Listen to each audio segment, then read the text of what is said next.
So hello and welcome. तो आज हम लोग इस वीडियो में देखने वाले हैं क्लास 10th का सोशल साइंस का जो हमने रिवीजन स्टार्ट किया हुआ था, chapter number 8 between the two world Wars, उसका सेकेंड वीडियो। ठीक है, बीच में अभी मेरी तबीयत थोड़ी ठीक नहीं थी, ख़राब हो गई थी, इसी वजह से वीडियो जो है अपलोड जो है कंटिन्यूअसली नहीं हो पा रहे थे।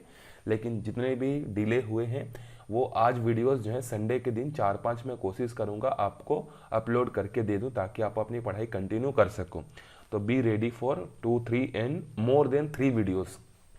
चलो देखो, आज का टॉपिक हमारा क्या है, the great depression and welfare state. मैंने आपको बताया था कि वर्ल्ड वॉर फर्स्ट और वर्ल्ड वॉर सेकेंड के बीच में बहुत सारे ऐसे इंसिडेंट हुए थे जिसने क्या किया था, सेकेंड वर्ल्ड वॉर के लिए जो है बैटल ग्राउंड जो है क्या किया था, तैयार किया हुआ था। ठीक है, उसमें से तो एक हमने पढ़ लिया था कि जो फर्स्ट वर्ल्ड वॉर जब एंड हुआ था तो उसमें जो ट्रीटी ऑफ वर्साइल्स हुई थी, ट्रीटी ऑफ वर्साइल्स बहुत ही खतरनाक थी, जिसके कारण से कहीं ना कहीं जो है सेकेंड वर्ल्ड वॉर की जो है पृष्ठभूमि जो है तैयार हो गई थी, बैटल ग्राउंड तैयार हो गया था। उसके अलावा 1928 में क्या हुआ, इकोनॉमिक क्राइसिस आया।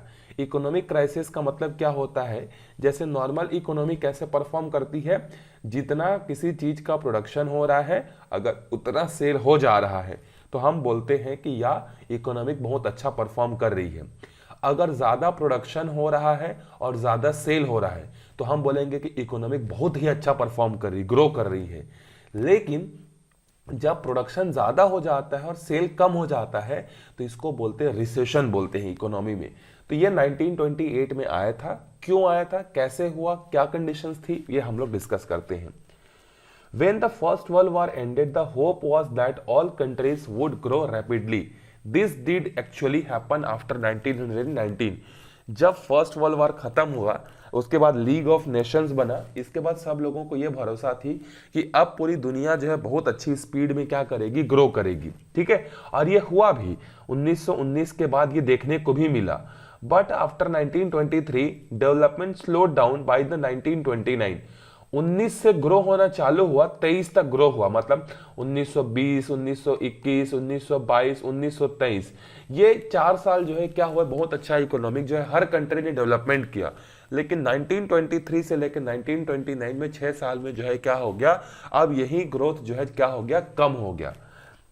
The World War is in the grip of Great Depression, which continued for the 4 years until the 1933.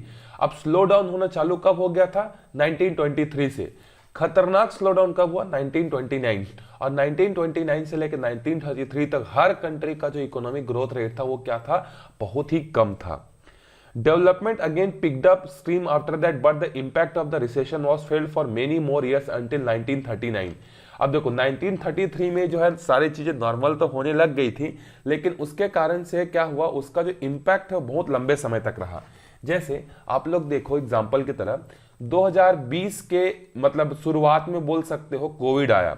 ठीक है, कोविड अभी खत्म तो नहीं हुआ है, लेकिन 2022 के स्टार्टिंग में ऑलमोस्ट जो है सारे लॉकडाउन जो है ओपन हो गए थे। मतलब पहले जैसे रिस्ट्रिक्शंस नहीं था क्योंकि वैक्सीन वगैरह हो गया था। तो लॉकडाउन चला कितने साल, या कोरोना कितने साल चला, 2 साल। लेकिन 2 साल कहने का है, इसका इंपैक्ट कई साल तक रहेगा अभी भी। देखो ठीक है, अभी भी जो है मतलब आप सोचो 2020 से लेके 2023 के सेशन तक स्कूल्स अच्छे से नहीं हुए हैं, स्टेडियम अच्छे से ओपन नहीं हुए थे, बहुत लोग गरीब हो गए थे, बहुत लोगों ने सुसाइड कर लिया, बहुत लोगों की जॉब चली गई, हमारा डेवलपमेंट कम हो गया।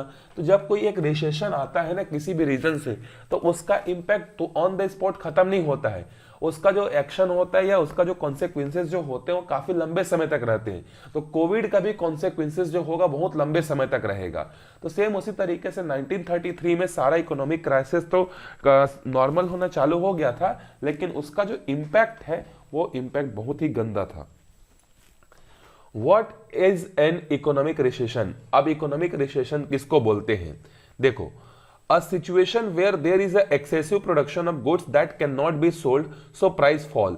ये इकोनॉमिक रिसेशन जो होता है ये ऐसा सिचुएशन होता है जब किसी भी चीज का जो प्रोडक्शन है बहुत ज्यादा हो जाता है, ठीक है, और उसकी जो सेलिंग होती है वो अचानक से कम हो जाती है, तो उसको बोलते हैं हम लोग ग्रेट रिसेशन बोलते हैं। जैसे लॉकडाउन के टाइम पे क्या हुआ था, जो ऑयल प्रोड्यूसिंग जो कंट्रीज हैं, ऑयल प्रोड्यूसिंग कंट्रीज जो है बहुत ज्यादा ऑयल प्रोड्यूस कर रही थी, लेकिन उस समय तो लॉकडाउन था, कोई बाइक वाइक कोई कार वगैरह चल नहीं रहा था। तो जो ऑयल प्रोड्यूस करने वाले जो कंट्रीज थे उनके यहाँ भी रिसेशन आ गया था। क्यों? क्योंकि उनकी पूरी इकोनॉमिक डिपेंडेंट होती है ऑयल को बेचकर पैसा कमाने में। तो अब ऑयल तो प्रोडक्शन उन्होंने बहुत ज्यादा कर दिया, लेकिन लॉकडाउन पूरी दुनिया में होने के कारण वो बिका ही नहीं। तो इसी के कारण से जो है रिसेशन जो है लॉकडाउन पीरियड में भी आया था। तो सेम उसी तरीके का 1928 में भी आया। इंडस्ट्रियलाइजेशन ऑल ओवर पूरे वर्ल्ड में हो चुका था ऑलमोस्ट, तो सबके सब जो है ज्यादा प्रोडक्शन कर रहे थे।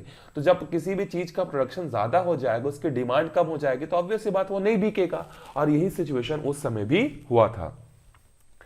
If some unforeseen economic incident occurred during this phase, it shakes people's confidence and the dangers of recession increases.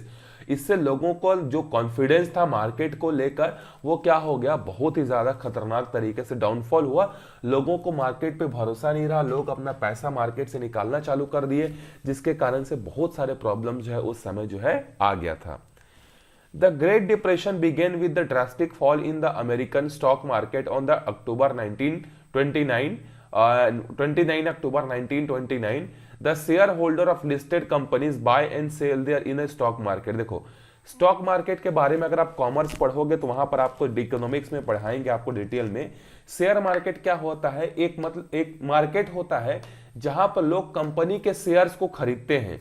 जैसे मान लो मेरी एक कंपनी है, अब मेरी कंपनी जो है कुछ प्रोड्यूस करती है, कंपनी का नाम है ए कंपनी। अब एक कंपनी मान लो क्या बनाती है, मान लेते हैं कि ये जो है शूज बनाती है, मेरी कंपनी जो है क्या बनाती है, शूज बनाती है। अब मेरी कंपनी को ना एक्सपांड करना है, लेकिन मेरे पास पैसे की कमी है, तो मैं क्या करूंगा, मेरी कंपनी का जो 100% मालिक तो मैं हूं, कंपनी का 100% मालिक मैं हूं। अब मैं ये करूंगा, मार्केट में जाऊंगा और बोलूंगा कि कोई है क्या, मैं अपने कंपनी का 100%, ये जो मेरा शेयर है इसको मैं बोलता हूं शेयर बोलता हूं, मैं अपने कंपनी के 100% शेयर में से 10% शेयर को बेचना चाहता हूं 1 करोड़ में। तो कोई खरीदने वाला है क्या करके। तो अब ये 10% को कोई अकेला खरीदेगा ऐसा जरूरी तो नहीं है, तो बहुत सारे लोग छोटा छोटा शेयर मिलके खरीदते हैं। इसी को बोलते हैं शेयर का बेचना और खरीदना। यही चीज होती है शेयर मार्केट में, इंडिया में भी होती है, इवन हर कंट्री का अपना अलग से शेयर मार्केट जो है होता है। ठीक है, तो उस समय क्या हुआ, अमेरिका का शेयर मार्केट जो है आज भी सबसे बड़ा शेयर मार्केट है और सबसे स्टेबल मार्केट माना जाता है। तो उस समय कुछ ऐसी सिचुएशन हुई जिसके कारण से अमेरिका का जो स्टॉक मार्केट है, जो लोगों ने जो है बहुत सारे कंपनीज में पैसा इन्वेस्ट किया था, वो क्या हो गया, वो उसमें जो है फॉल हो गया। लोग अब पैसा इन्वेस्ट शेयर मार्केट में करने के बजाय अब अपना पैसा यहां से निकालने लगे। मतलब मेरा 10% खरीदने के लिए बहुत सारे लोगों ने मुझे पैसा दिया था। अब बहुत सारे लोगों ने क्या किया, बोला कि भैया आप अपना 10% शेयर रख लो और हमें जो पुराना पैसा जो हमने खरीदा था वो पैसा हमें दे दो। अब मेरे पास तो पैसा है नहीं, तो मैं पैसा दूंगा कहां से। इसी तरीके से अमेरिका का शेयर मार्केट में हुआ, सब लोगों ने शेयर को लौटाना चालू कर दिया और बोले कि हमारा पैसा वापिस दो। तो इसके कारण से बहुत ज्यादा शेयर मार्केट डाउनफॉल हो गया। If a company is making profit more people bye its share, अगर कोई कंपनी अच्छी खासी प्रॉफिट अर्न करती है तो लोग उसके शेयर्स को खरीदते हैं, क्योंकि जितना प्रॉफिट होगा, जैसे मान लो मेरे पास 100% शेयर था, तो जितना भी प्रॉफिट होगा जितना भी लॉस होगा वो मेरा ही था। लेकिन अब मैंने 10% शेयर को बेच दिया, तो मेरा जितना प्रॉफिट होगा उसका 90% प्रॉफिट को मैं रखूंगा, 10% प्रॉफिट ये खरीदने वाले लोग शेयर करेंगे। अगर मुझे कुछ लॉस होगा तो लॉस का 90% मैं कवर करूंगा, 10% ये कवर करेंगे। मतलब एक तरीके से कंपनी के छोटे छोटे पार्टनर्स होते हैं ये। ठीक है, तो जिस कंपनी का शेयर ज्यादा अच्छा प्रॉफिट अर्न करके देगा लोग उसी के शेयर को खरीदेंगे, leading to a rise in price of the share. But if company makes losses, its shareholder begin selling their shares in the market, but there is a few buyer for these shares. The price of the company share then begin to fall. अब देखो, जब कोई company profit करती है तो लोगों में जो है क्या हो जाता है, खींचतान हो जाता है कि इस कंपनी के शेयर को मैं खरीदूंगा, ज्यादा में खरीदूंगा।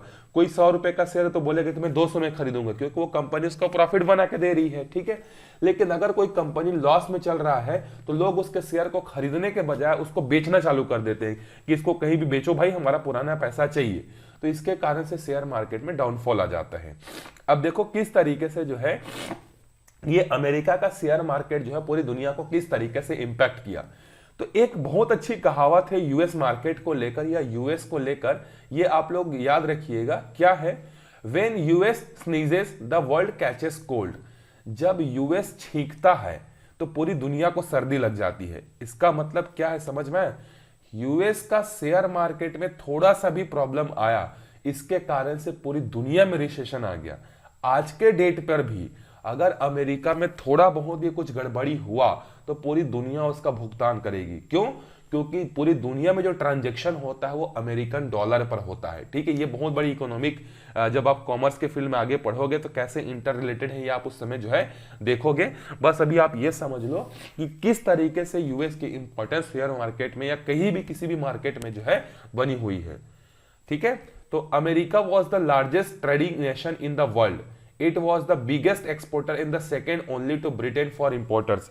उस समय दुनिया का सबसे ज्यादा एक्सपोर्ट करने वाला जो कंट्री था वो कौन था? अमेरिका था। अभी तो चाइना उसको अभी के डेट में जो प्रॉपर टक्कर दे रहा है और उसको आगे भी निकल गया है, लेकिन उस समय जो है क्या था, पूरी दुनिया में सामान यही बेचता था। अब आप ये समझ लो कि आपके गांव में एक ही आदमी है या एक ही आदमी की दुकान है जो हर तरह का सामान जो है बेचता है। अगर उस दुकान वाले की इकोनॉमिक कंडीशन अगर खराब हो गई तो पूरे गांव वालों को जो है सामान नहीं मिलेगा। यही चीज उस समय अमेरिका के साथ हुई। पूरी दुनिया में सामान बेचने वाला कौन था? अमेरिका। अब अमेरिका की तबीयत खराब हुई तो पूरी दुनिया को सामान नहीं मिलेगा। It was also the largest lender to war रिवेंज Europe and the continent biggest investor. इसके अलावा हमने ये भी देखा था कि फर्स्ट वर्ल्ड वॉर में जो भी कंट्रीज इनसे हेल्प मांगती थी, चाहे पैसे का चाहे वेपन का किसी भी चीज का हो, वो हेल्प भी करता था कि नहीं? तो वो एक तरीके से इन्वेस्टर भी था। As a result the entire world economy dependent on the American prosperity. और इसी के कारण से पूरी की पूरी दुनिया की जो इकोनॉमिक कंडीशन है ना, वो पूरी की पूरी इकोनॉमिक कंडीशन अमेरिका पर डिपेंडेंट थी। तो अमेरिका में प्रॉब्लम आएगा तो उस पर डिपेंडेंट होने वाले सारे पूरे वर्ल्ड के कंट्रीज पर जो है क्या होगा? प्रॉब्लम जो है आएगा। People's movement in the government response. अब जब ग्रेट डिप्रेशन आया तो लोगों को खाने के लिए रोटी नहीं मिली, कपड़ा नहीं मिला, जॉब नहीं मिला, तो इसके कारण से लोग गुस्सा भी हुए। अब जो लोग गुस्सा होंगे तो अपना गुस्सा कहीं ना कहीं निकालेंगे। तो हमारे इंडिया में भी इस तरीके के ग्रेट रिसेशन के कारण इंपैक्ट हुआ। क्योंकि ग्रेट रिसेशन के कारण इंपैक्ट हुआ तो यहाँ पर लोग भी क्या हो गए? गुस्सा करने लगे। अब वो गुस्सा जो उन्होंने किस तरीके से निकाला वो देखते हैं। People affected by the Great Depression of 1929 began agitating as they began to lose faith in capitalist development. In colonies like India, nationalist movement against the ruling government gathered momentum. अब देखो इंडिया जो है किसका गुलाम था? Britain का। तो America की तबीयत खराब हुई तो इसका इंपैक्ट ब्रिटेन पर होगा। ब्रिटेन की तबीयत खराब हो गई तो उसका इंपैक्ट इसके कॉलोनीज कंट्रीज पर होगा, इंडिया पर होगा। तो अब जब इंडिया में कंडीशंस खराब होने लगी, इंडिया के सामान बिकते वैसे भी नहीं थे, ग्रेट डिप्रेशन के कारण सामान और भी बिकनी बंद हो गई, मार्केट में कुछ हलचल ही नहीं रहा, तो लोग अब गुस्सा होने लगे। और महात्मा गांधी ने इसी समय जो है लॉन्च किया था क्या? Civil disobedience movement in the subcontinent and peasant and poor who had been badly affected by the depression joined in large numbers. इसके अलावा जब ग्रेट डिप्रेशन था तब भी ब्रिटेन की जो गवर्नमेंट थी जो हमारे यहाँ राज करती थी, उन्होंने हम पर टैक्स लेना कंटिन्यू रखा। ये नहीं बोला कि चलो भाई 1 साल 2-3 साल जो है ग्रेट डिप्रेशन आ गया है, हम आप लोगों से टैक्स जो है 50% कम लेंगे। ऐसा नहीं। आदमी के पास खाने के पैसे नहीं है तो वो बेचारा टैक्स कैसे देगा? तो ब्रिटिशर जो होते थे वो जबरदस्ती टैक्स मांगते थे। इसके कारण से लोग गुस्सा हुए और उसके बाद महात्मा गांधी का जो सिविल डिसोबिडिएंट मूवमेंट था उसमें शामिल हो गए और ब्रिटिशर्स के अगेंस्ट में प्रोटेस्ट करना चालू कर दिए। नेक्स्ट है Franklin Roosevelt. Franklin Roosevelt the American president in 1933। 1933 में ग्रेट डिप्रेशन जब चल रहा था तो 1933 में अमेरिका में जो है फ्रैंकलिन रूजवेल्ट जो है वो अमेरिका के प्रेसिडेंट बने। He announced a new deal that prominent to provide the relief to the people affected the economic slowdown, reform financial institution and the initiate government public works construction project. अब देखो जब great depression बहुत खतरनाक condition पर चल रहा था तो रूजवेल्ट ने बहुत सारे अच्छे अच्छे काम किए। अब देखो जब डिप्रेशन को आपको हटाना हो तो आपको लोगों की भलाई के लिए काम करना पड़ेगा। तो यही चीज जो रूजवेल्ट ने किया, लोगों की भलाई के लिए बहुत सारे कंस्ट्रक्शन काम किए, जैसे स्कूल बनवाया, सड़क बनवाया, हॉस्पिटल बनवाए, बड़े बड़े बिल्डिंग्स बनवाए। तो जब सरकार इन सब चीजों में पैसा इन्वेस्ट करेगी तो लोगों के पास पैसा आएगा कि नहीं? क्योंकि रोड बनाने के लिए लोग चाहिए, कंस्ट्रक्शन करने के लिए लोग चाहिए, तो लोगों को एम्प्लॉयमेंट मिलेगा। तो जब आप ग्रेट डिप्रेशन से गुजर रहे हो ना, तो लोगों को वेलफेयर काम दो, उनको काम दो, पैसा मार्केट में आएगा तो रिसेशन अपने आप खत्म हो जाएगा। और इन्हीं के बहुत सारे अच्छे अच्छे स्टेप्स के कारण जो ग्रेट डिप्रेशन जो चल रहा था वो फाइनली जो है जाकर क्या हुआ, 1933 में जो है खत्म हुआ। जैसे ही खत्म हुआ 1939 में सेकेंड वर्ल्ड वॉर चालू हो गया। ठीक है, तो यहां पर हमारा चैप्टर कंप्लीट होता है रिवीजन का।